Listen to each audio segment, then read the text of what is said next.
अस्सलाम वालेकुम नाजरीन। एक वक्त था जब मोबाइल मैन्युफैक्चरर कंपनी नोकिया का हर तरफ फेम होता था। नोकिया के मोबाइल्स की हर तरफ बड़ी मांग होती थी। नोकिया का क्रेज इतना ज्यादा था कि हर 10 में से 7 लोग नोकिया का स्मार्टफोन यूज कर रहे होते थे।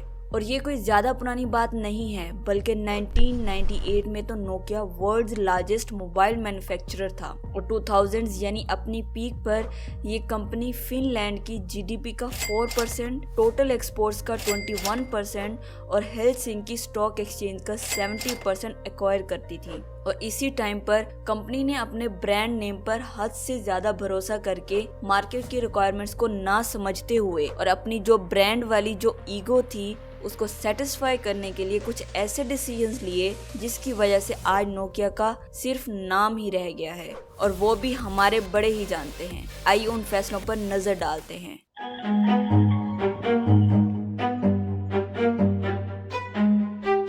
We announced today 4 new Nokia products. Lumia 928. What kind of phone is? I don't know. No. When? Microsoft said it's buying Nokia worth more than $7 billion.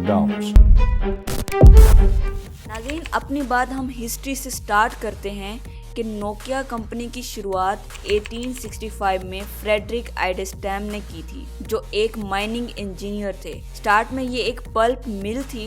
1902 में कंपनी ने इलेक्ट्रिसिटी जनरेशन के business में हाथ डाला। 1904 में रबर बूट्स और 1922 में cable manufacturer company के साथ पार्टनरशिप की गई। 1967 में 3 पहले और एक नए फॉरेस्ट्री के बिजनेस को मिलाकर नोकिया कॉर्पोरेशन बनाई गई। 1977 से 1990 तक नोकिया ने बहुत सी कंपनीज को खरीदा और अपने साथ ज्वाइन कर लिया, जिनमें 1984 में सेलोरा, स्वीडिश इलेक्ट्रॉनिक्स कंपनी, 1987 में फ्रेंच ओशियनिक और उसके बाद मोबाइल मैन्युफैक्चरर मोबीरा कंपनी। और नोकिया का जो पहला मोबाइल फ़ोन था वो मोबीरा सिटीमैन 900 था, और ये वही फ़ोन था जो सोवियत प्रेसिडेंट गोर्बाचेव ने यूज़ किया था। 1990s to 2000 तक नोकिया ने बहुत से स्मार्टफोन्स लॉन्च किए और सभी अपनी पॉपुलैरिटी की पीक तक पहुंचे। 1998 में मोबाइल मार्केट का 30% शेयर नोकिया के पास था, जो उसके नियरेस्ट कॉम्पिटिटर्स मोटोरोला के टोटल शेयर का तकरीबन 2 गुना था। 1998 में नोकिया 100 मिलियन फोन्स मैन्युफैक्चर करके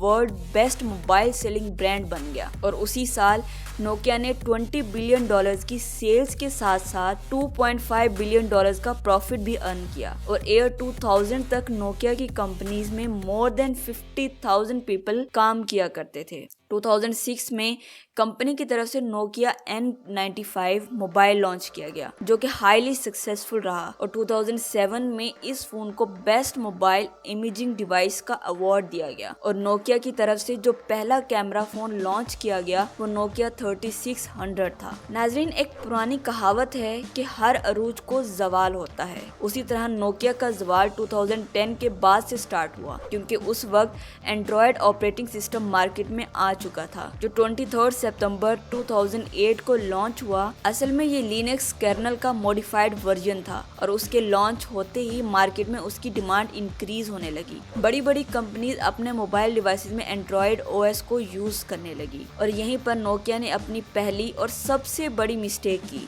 उन्होंने मार्केट की डिमांड को इग्नोर करते हुए एंड्रॉयड को अपनी डिवाइसेस में यूज करने से इनकार कर दिया। उस वक्त जो नोकिया के सीईओ थे वो थे स्टीफन इलॉप, जो कि माइक्रोसॉफ्ट बिजनेस डिवीजन के हेड भी रह चुके थे। देखा जाए तो कंपनी का सर्किट बिठाने के पीछे इन्हीं का हाथ था। जहां उस वक्त भी सैमसंग, सोनी एरिक्सन और मोटोरोला जैसी कंपनीज एंड्रॉयड की तरफ शिफ्ट हो चुकी थी, और एप्पल के पास जो अपना खुद का iOS था, वही नोकिया के सीईओ की तरफ से सिम्बियन को ही अपना ओएस रखने का फैसला किया गया। नाज़रीन, सिम्बियन ओएस उस वक्त तक ओपन सोर्स सॉफ्टवेयर हो चुका था। नोकिया यूजर्स के लिए ये काफी बोरिंग हो चुका था। नोकिया डेवलपर्स को भी सिम्बियन को लेकर iOS और एंड्रॉयड जैसे ओएस के साथ काउंटर करने में काफी मुश्किलात फेस करनी पड़ रही थी। उसके बाद नोकिया ने मीगो ओएस पर काम स्टार्ट किया।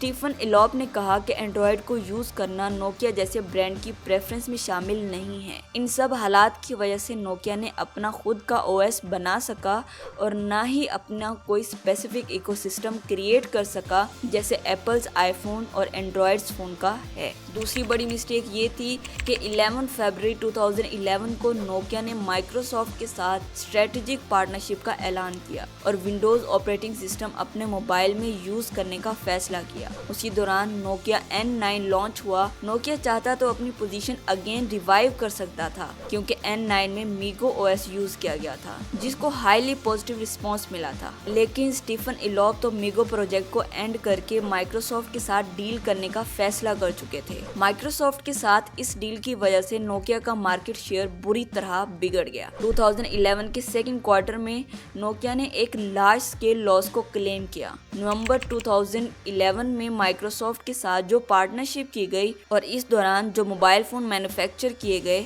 उनको लूमिया सीरीज कहा जाता है और ये मोबाइल कंज्यूमर को ज्यादा इम्प्रेस ना कर सके। 2012 के मिड में कंपनी के पर स्टॉक की प्राइस $2 तक डिक्रीज कर गई और साल के एंड तक स्टीफन इलॉप ने कंपनी के लॉसेस कम करने के लिए 10,000 वर्कर्स को फारिग कर दिया गया। नाजरीन, नोकिया की लूमिया सीरीज कंज्यूमर को सेटिस्फाई ना कर सकी, लेकिन नोकिया लूमिया 920 की लॉन्च के दौरान इलॉप ने कहा कि इस फोन में एडवांस फीचर्स सेट किया गया है जो कि यूजर्स को बहुत पसंद आएगा। 2013 में आशा सीरीज की कामयाबी के बाद नोकिया की स्मार्टफोन सेल्स और मार्केट शेयर फिर से इंक्रीज करने लगी, लेकिन ये भी काफी नहीं था। इन सितंबर 2013 नोकिया ने अनाउंस किया कि वो अपनी मोबाइल एंड डिवाइसेस वाली डिवीजन को माइक्रोसॉफ्ट को सेल कर रहे हैं ताकि नोकिया के नेगेटिव फिगर्स को कम किया जा सके। उस वक्त के चेयरमैन रिस्टो सिलास्मा ने इस डिसीजन को इमोशनली करेक्ट कहा। इमोशनली इसलिए क्योंकि नोकिया मोबाइल फिनिश लोगों का नेशनल प्राइड हुआ करते थे।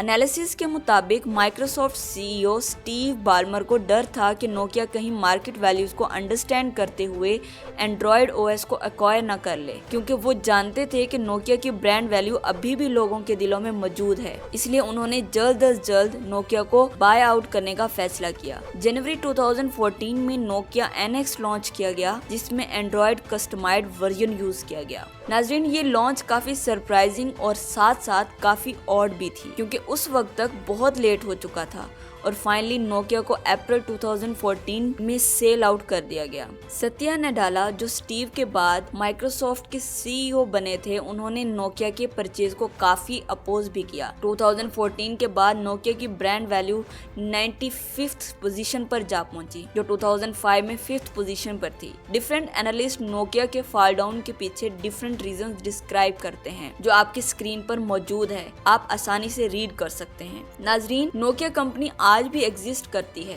2016 में माइक्रोसॉफ्ट ने उसे HMD ग्लोबल को सेल कर दिया। HMD ग्लोबल की तरफ से 2017 में नोकिया 6 लॉन्च किया जाता है जो फुली एंड्रॉयड वर्जन होता है। आज नोकिया ब्रांड नेम्स के under Nokia networks, Bell Labs, Nokia technologies, NGP capital, new age networks, Alcatel mobiles, HMD global and Alcatel submarine networks included हैं। तो ये थी आज की हमारी video on the rapid fall down of Nokia. अगर आपको पसंद आए तो लाजमी से वीडियो को लाइक करें और शेयर करें और हमारे चैनल को सब्सक्राइब करके बेल नोटिफिकेशन को ऑन करना ना भूलें। मिलते हैं नेक्स्ट वीडियो में। अल्लाह हाफिज।